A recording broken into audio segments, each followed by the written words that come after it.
Nathalie et Bernard Géano, installés à Péau, la Saint-Lefroy. Nous sommes sur une exploitation familiale de vaches laitières et de maraîchage. Et donc je me suis installé en 2001, Nathalie en 2002.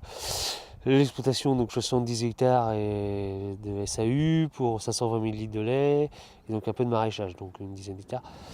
Et l'atelier lait se compose de 65 vaches laitières, donc dans une stabilisation logette, paillée, avec fumière découverte. Le choix de la logette, c'était pour les conditions sanitaires au niveau mamite, mais on s'est très vite aperçu qu'au niveau boiterie, c'était leur forte présence sur le béton des vaches fait qu'il y a quelques soucis de boiterie.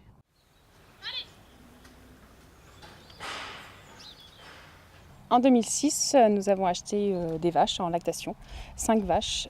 Et on a par là même acheté la dermatite digitée, donc maladie des pieds. Et il se trouve en fait qu'on a vu la maladie évoluer très rapidement. En 6 mois, ça s'est pratiquement bien développé. Et puis on a mis un petit peu de temps à réagir par méconnaissance de cette maladie. Et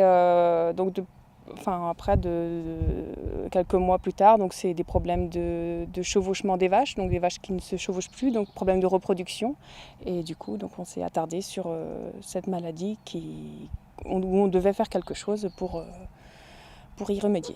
Nathalie a fait appel à nos services pour gérer le problème de boiterie dans son élevage et plus précisément maîtriser, essayer de maîtriser en tout cas une maladie qui s'appelle la dermatite digitée. Une des conséquences classiquement observées dans les élevages qui se contaminent avec la dermatite digitée, c'est une augmentation de l'utilisation d'antibiotiques par voie générale, par voie injectable. Et donc il était indispensable de recadrer tout ça, sachant que la plupart du temps, ce sont des antibiotiques à risque qui sont utilisés, des antibiotiques dits critiques. 0 vache saine, note 1 atteinte modérée et note 2 atteinte sévère des aplombs. L'accompagnement par le vétérinaire, c'était donc nous apprendre à noter les vaches, noter les aplombs des vaches au cornadi et aussi le suivi, la détection en salle de traite. Donc à l'aide du miroir, de la lampe frontale, ça nous a permis donc de bien noter les vaches et de bien suivre l'évolution de la maladie. Qualité des aplombs, il y a un léger, mais vraiment léger resserrement, note 1. Et la courbure de la ligne du dos, aucune remarque. Pour la courbure de ligne du dos, ce que tu peux faire, tu te mets légèrement de côté, tu la verras, tu l'observeras mieux. Ouais, en fait. D'accord.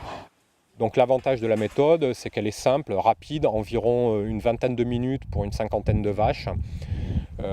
Et elle présente un autre intérêt, c'est qu'à l'issue de cette notation, l'éleveur est capable de sélectionner un échantillon d'élevage pour une séance de parage curatif. Grâce à l'accompagnement des vétérinaires, donc je note toutes les vaches et donc je peux également apprécier en fait quelles vaches vont passer avec le pareur, quoi. Donc là, il vient environ toutes les 6 à 8 semaines, voire une dizaine de vaches que j'ai notées pendant la période. Le troisième volet de cet accompagnement a été la formation à la détection des lésions de dermatite digitée au miroir en salle de traite. Donc c'est une méthode simple et relativement rapide sur un temps de traite d'environ 1 heure. Cette évaluation rallonge la traite de 15 à 20 minutes. Cette formation a été l'occasion de bien expliquer quelles étaient les différentes lésions de dermatite que l'on pouvait observer et de faire la distinction entre les lésions actives et les lésions guéries. Et ça, c'est un point essentiel dans la gestion des traitements.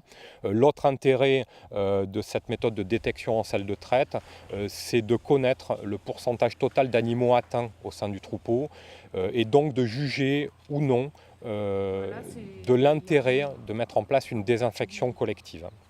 Le principal intérêt de la détection des lésions en salle de traite, c'est d'abord de détecter la maladie le plus tôt possible afin de traiter le plus précocement possible. Et ça, c'est un point essentiel dans la maîtrise de la dermatite. Il faut détecter précocement les lésions pour les traiter le plus précocement possible.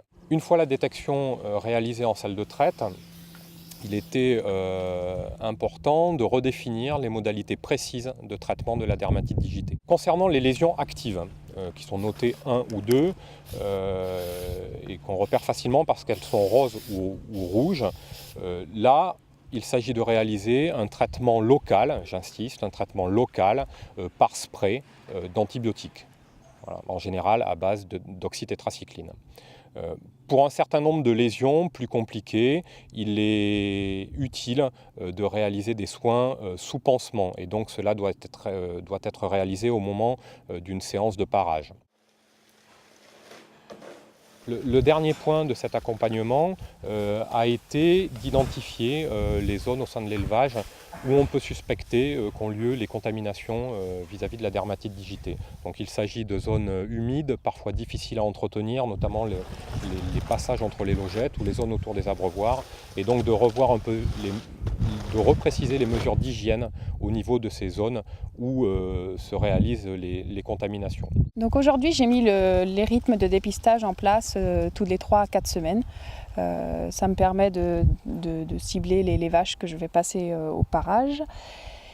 Et j'ai donc avec l'accompagnement des vétérinaires, j'ai trouvé la solution adaptée à mes attentes. Au final, on peut dire qu'on peut recadrer de façon relativement simple l'utilisation des antibiotiques en élevage par rapport à la problématique boiterie, si au préalable l'éleveur a été correctement formé à la connaissance des maladies du pied et aux mesures, aux moyens de traitement adaptés à chacune d'entre elles. Concernant la problématique dans cet élevage précis et donc la maîtrise de la dermatite digitée, c'est vrai que le plan d'action a été ciblé sur cette pathologie-là.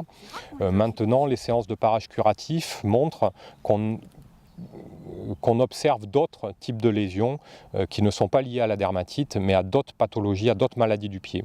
Donc il serait bien, pour avoir une approche plus globale, de réaliser une séance de parage diagnostique dont l'objectif principal serait de poser un diagnostic précis et hiérarchisé de l'ensemble des maladies du pied présentes au sein du troupeau de façon à avoir un plan d'action beaucoup plus global.